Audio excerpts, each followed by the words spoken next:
Lesson 4.2 today. Last time we talked about like the difference between a population and a sample, where the population was everyone you're trying to represent, but it was hard to get them all, so you took a sample out of that, right? So there's some good and bad sampling going on. That's what today's lesson about, is what makes a good sample and what makes a bad sample. So two ways for bad sampling. The first one is called a convenient sample, to where that consists of people who were just easy to reach, like it was very convenient to find those.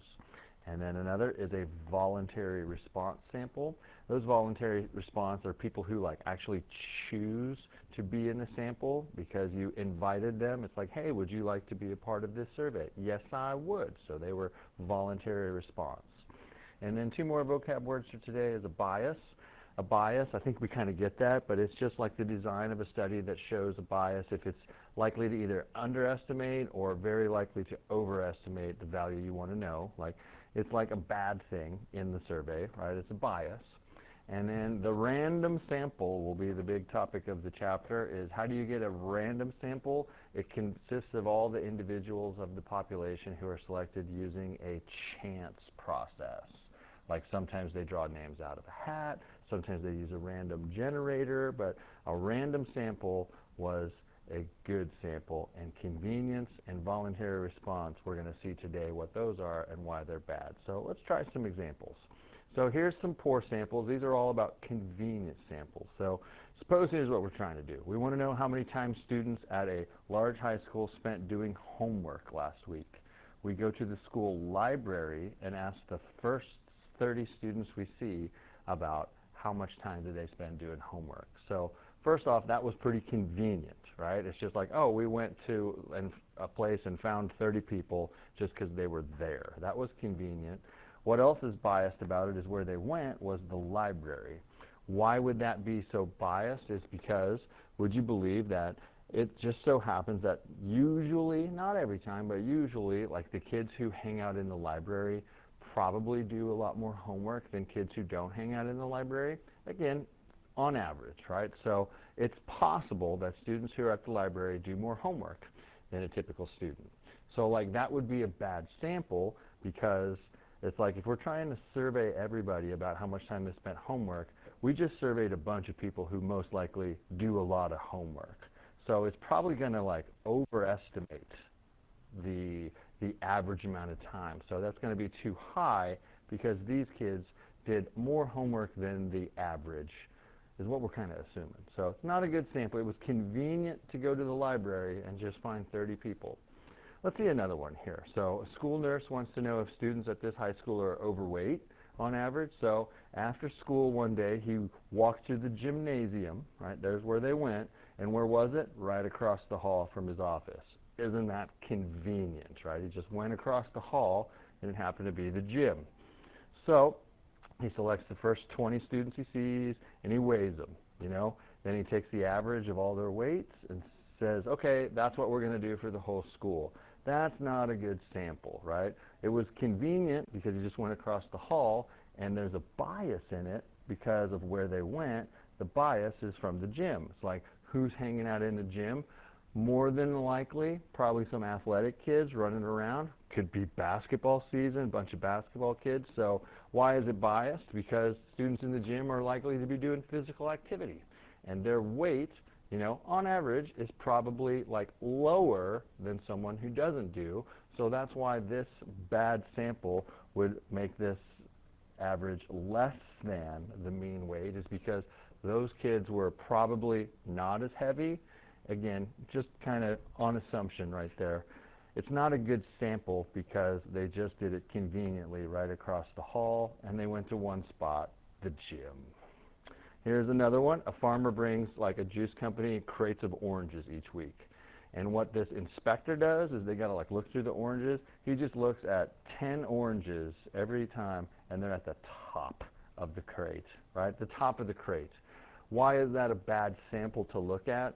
Well, one, you know, like the farmer probably notices it and puts the best oranges on top, right? You know, so I know I wrote a lot right here. You don't have to write all this down, but the oranges on the top are probably not as damaged from the ones on the bottom. One, because if you put a bunch of oranges on the bottom and transport them, you get all the movement, and they kind of get crushed a little more. And the farmer could have said, hey, if you're only looking at the top ones, I'm going to put like the best ones on top. So that's a bad sample right there. And it says, do you think that the proportion of the damaged oranges is greater than or less than? Well, since he's only looking at good ones, that probably means it's going to be like less than, like how many.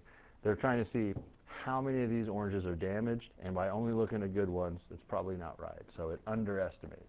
Those are convenient samples, right? Convenient. The other one is the voluntary response sample, and it's the last one of the day, right? And again, that means that people like chose to respond. So here's one. Ann Landers has this long-running advice column and asked a question. We can kind of put it onto almost like a poll online now. If somebody was really popular and had a poll and they asked this, they says, hey, if you had it to do over again, would you have kids? So like this question really triggers a certain audience because she received 10,000 responses and 70% of them saying no is because they left it up to a voluntary response. Who totally answered this survey? People who feel strongly about it, right? So the people who felt strongly says, man, if I had to do it over again, I would not have kids, you know. Even some people who felt strongly that would say yes could have done it, but the people who were just like, eh, they probably were less likely to respond to the survey because there was a strong argument on that. So since this was strongly no, it says the percent of parents who would not have children, this should be like totally too high in this case. It's like the people who were more like meh didn't really even want to answer. That's kind of interesting, a voluntary response. Let's try another one. So the athletic department at the El Dorado Community College wants to learn more about physical fitness of students at school, including the number of push-ups a kid can perform, right? So they're going to have a push-up contest. And then to obtain their sample, all they did was this. They set up a booth in the center of campus and a sign that says, free physical fitness testing. Sorry, I got a little interrupted there, but what's going on is they put up like a push-up contest going on right here, and all they did was just like put up a sign. But it basically says, hey man, like how many push-ups can you do? Would you believe that most likely the people who would enter that is people who are good at doing push-ups? It's like you rarely see someone who sucks at doing push-ups saying, you bet, I'd love to get into this push-up contest. They're not going to eat the push-ups though, but they're just going to do the push-ups. So the people who were like more likely to be good at push-ups are going to do it. That's a voluntary response. They are choosing to get in because it's like, you know what? I'm pretty good at push-ups. So fit students are more likely to respond. That's why there's a bias in this guy. And what do you think would happen to the average number of push-ups if like only people who are pretty good at push-ups? It would be way too high, right? You know, because those people are good compared to the average human being. That's a voluntary response. They chose to get into this contest because they're good at it.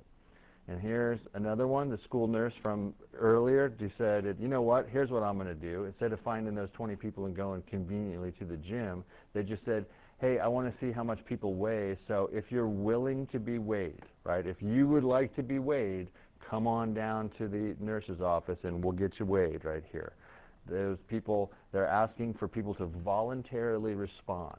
Well, the only people, I shouldn't say the only people, the people who are more likely to get weighed are people who aren't that heavy. You know, it's like if you're overweight, you're probably like got a little embarrassment factor going on, so lighter weight students are more likely to respond. It's not fair, you know, it's like people who are too heavy probably didn't want to get into that.